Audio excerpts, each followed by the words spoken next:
welcome, welcome, beloved community. We are back again with yet another installment of the People's Water Board Coalition's Water Wednesday webcast. And as always, I am here with my beloved co-host, Valerie Jean. Hi, everyone. And we can't forget our behind-the-scenes tech guru extraordinaire, Miss Angelica, who keeps us running smoothly and consistently week after week alike. And today, we're going to be hitting our sister county, Oakland. We're here to find out what's going on in Oakland County, how we can get involved, and how we can support the community. And today we have Mr. Demar Byas, who is the community engagement representative for the Oakland County Water Resources Commission. We're so happy to have you here today, and we appreciate you taking the time out of your schedule to talk to us. I appreciate the opportunity to speak on such a pertinent issue, and I applaud grassroots organizations like the People's Water Board for being boots on the ground and trying to make sure that the people voices are being heard. Absolutely. Well, thanks so much for that. We've been working on water affordability issues since 2006. Really, it started then, and then we went through mass water shutoffs here in Detroit in 2013 and 2014, and ever since then we've really been trying to figure out ways that people can get help with their water bill and really get a long-term solution like legislation passed. So it's great to have you on because you guys really, as an organization, you guys really work hard at making sure that folks can afford their water bill and that they have the help that they need when they can't. And it's really, we always applaud you for that. It's really wonderful. Can you tell folks about the water assistance program that we just recently learned about and that you launched and what people need to do to get help with their water bills? What kind of help is available? Well, the program came out of our study from our water affordability study that was done back in it started 2019. And so what we found out is it was programs available like RAP. And at the time, RAP was only a program where you got $25 bill credit.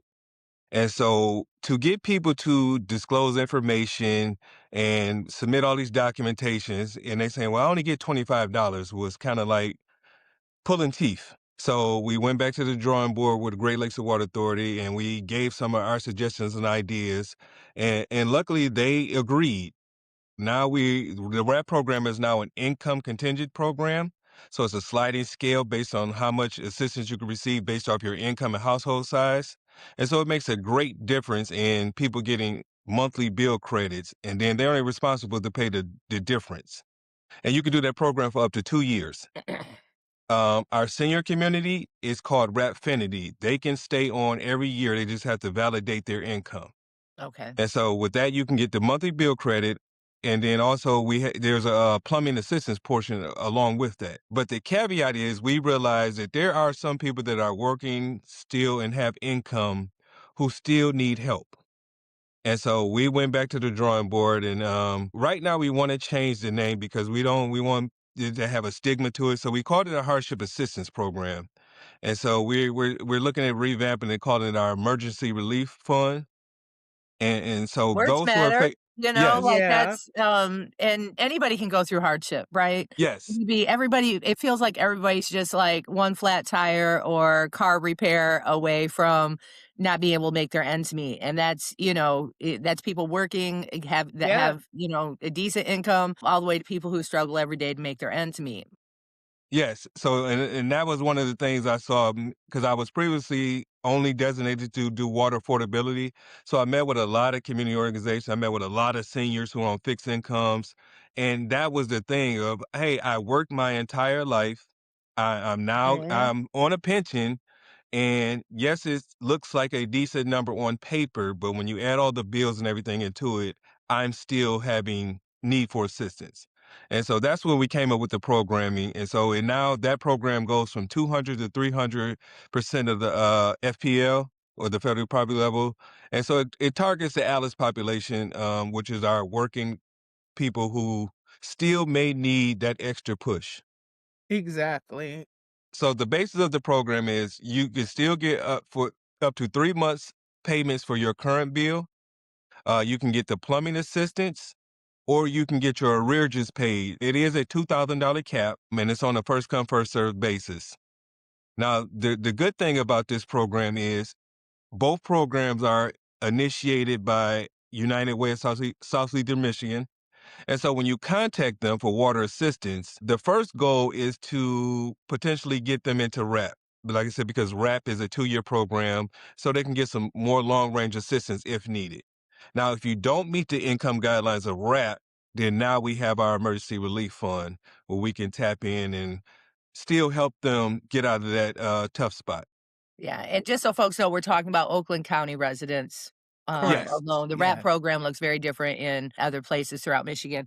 But, and it thank goodness that the folks in Oakland County and the people from that people have, kind of organized this to make sure that people have the help that they need. Yeah, other counties like Wayne County should mirror, but it goes through Wayne Metro. Yeah. Yes. And also I noticed that you said you have what's known as the Rapfinity program, Yes. So and that's it's for for our seniors. seniors. Does that Yes. include would that include people who are disabled and on a fixed income also? I can follow up with Gleewood. I'm not sure if it's just strictly disabled, but I know it is fully for the senior population. Okay. It's anybody on a fixed income that would, would need that Yeah. Yeah. assistance too, for sure. That would be nice if it was. Absolutely, because I've met quite a few people who are disabled and unable to work a job, and they receive their SSI or Social Security disability, but they're not necessarily a senior. That's a suggestion I can definitely take back to Great Lakes Water Authority. Okay. Um, Appreciate with that. with that being said, you were telling us a little bit about the study that you did, that began in 2019. Yes, it was a very extensive study, a lot of research, reaching out to different states and cities and seeing what was being done, how we can be effective in this space. And so it was a study that was pretty much focused on our two most hit communities, which was Pontiac and Roll Up Township at the time.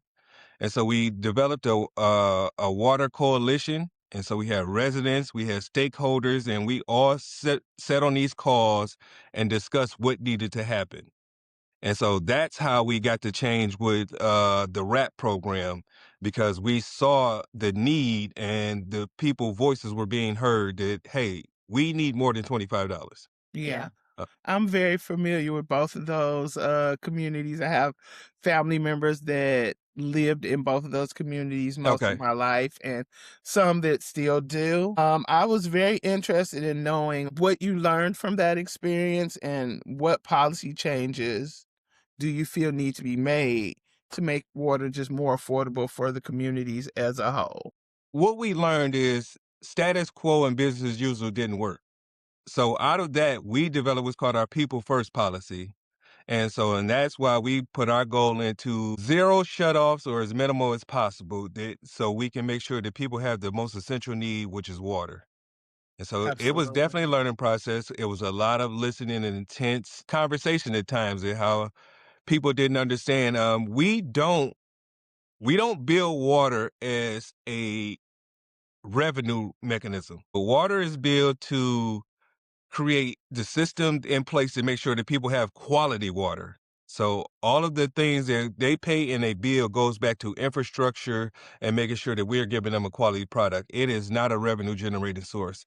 So to make sure that they understood that was eye opening for the public because a lot of times you just turn your water on and if it works, it works. So you don't think about all of the background things that take place to make sure that your water is safely coming out of that tap. Yeah, so important. Yes, I I really definitely get that. appreciated that you had impacted folks and residents at the table when you were creating this study. A lot of times those folks are left out, and it Hmm. seemed like a really important step to getting like a non-bias study that really thought of everything. Yeah, it was very important. I got brought on mid of the study, but I still was able to see all of the impact that it made on various people in different walks of life. A lot of times people tie need to a zip code, which is so untrue. Yeah. We've seen a lot of that with the Wayne County water shutoffs, how people were just in other cities surrounding Detroit saying, well, our bills are going to go up because people in Detroit don't want to pay their water bills, Mhm. instead of looking at what was actually going on in the communities with people struggling to pay their water bills. I also liked what you said about it not being a revenue source for Yes. Oakland County. Has not always been the story we've heard with the city of Detroit. It's Uh-huh. been widely spread that they use the revenue to pay their bondholders. No. Ours is to make sure infrastructure is strong. We're in a season where we have potential water main breaks because average infrastructure in Michigan is between 80 and 100 years old right now. Yeah. Yeah. And so to make sure that those things can function another 100 years, it costs money, unfortunately. And there is only one way to garner the revenue, and that is by rates. We find as many grants as possible, and we put cities in position to receive these grants to make sure we can try to offset as much as we can. We Yeah. actually have an in-house grant writer now, and he searches every day ways that we can make sure that our communities can get some funding to offset projects. You know, that's really important because you're right. The infrastructure does need to be paid, but it Absolutely. can't on people already struggling when it falls on when you send somebody a bill that they can't afford and it's something as that you need, it's essential, right? You have to Yes. have water. You have to have water for Absolutely. your daily life. You just have to have it. You know, it is essential that those rates are affordable for folks and that they can actually pay their bill. Mhm. You know, so it's important that that people understand that there's got to be, and that's there's got to be there's got to be help with that. That there's got to be Yes. funds allocated, government funds that have to be allocated for that, and grant funds that have to be allocated for that to keep a balance. You know, it's really why we think about water affordability legislation so Mhm. much. It's Mhm. really a huge part of the work that we do. And we spent years thinking about, what that legislation would look like and impacted people were invited to the table to kind of figure that out too. And that's why it's so important because Yeah. when it's passed on to ratepayers and they get a bill that they can't afford, then you end up with public health crisis, right? You end up Yes. with all of these other things, and it's just one of those necessities that like housing and food, it has to be taken care of. People have to have access to these things, or they don't have a quality of life. They don't have any kind of quality of life. Yes, that's a very Yeah, and important. we have a water commissioner in Jim Nash who Yes. We definitely appreciate that. believes in making sure that people are put first. And as he went to Lansing and testified and fought for legislation, like his heart He is in the did. right place in making sure that people are able to access clean, safe, and affordable water. Right. Know him well. He's a Yeah, great yeah, he's a man. dear friend of ours. Yes. But I appreciate the work that he does. He does seem to be on the Absolutely. ground everywhere, raising his voice, talking about, the things that his constituents need to get by and make their ends meet. And that's but with the way things are with food costs rising, and we've just Mhm. gotten all of these increases over and over and over again with our utility bills. And DTE every 6 months has a rate increase. We're looking at water rate increases here in Detroit, every Mhm. every few. We just got one and they're proposing another one. These are hard times for folks. And so to have people at in leadership roles that actually think about that and do the hard work of getting grants and helping people make their ends meet really does mean a lot. And it's important. Yeah, It is. absolutely. It's a vital source that we all have. I read constantly from different countries, different cities, different states where they talk about how people who are living through water crisis can only survive 3 days without access to water. And then Right. you have people that are just being shut off for years at a time in Michigan, or Yes. they have completely contaminated water. And that's why it's so important to not only have water affordability, but make sure that the infrastructure is sound as well. Correct.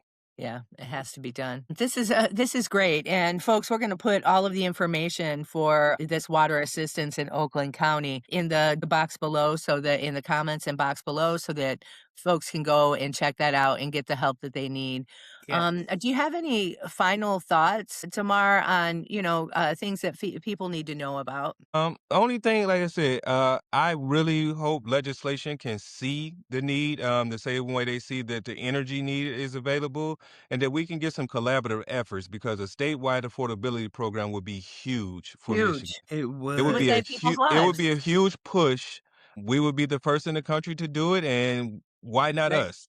We would be the first to show that we care about our residents enough to know that yeah, the need is great, and we're going to show up for them. That's great. absolutely. It would be a phenomenal step for the whole country to witness. Absolutely. Yes. It would set precedent. Yeah, and proud Michiganders to have been the first place to do it. And water Absolutely. rates are not going down, so it's places around the U.S. need to be looking into this kind of legislation. And let's be the first. Let's Yes. Agree. I let's agree. be the first. That's wonderful. Well, thank you so much for being on the show with us today. This is a really important conversation. It's going to help a lot of people. Times are really hard for folks, so we really appreciate you. Thanks for being on the show. Yeah, Yes. and like I said, I applaud the People's Water Board for the grassroots efforts. It's not going unnoticed. Thank you. I know it's a lot of work and it's a lot of research and a lot of giving back. So I applaud you women, and I appreciate everyone who is part of your People's Water Board. Thank Thank you. you. We really We appreciate appreciate you it. and the organization that you work with. Yes. Yeah, let's do it together. We in this together. That's great. Yep. Absolutely. To our listeners, take this, share it with folks, do the research that you need to do to get the help that you and your neighbors need. Let's talk about it with everyone. And times are hard. Look out for each other and try to stay afloat together. Thank you.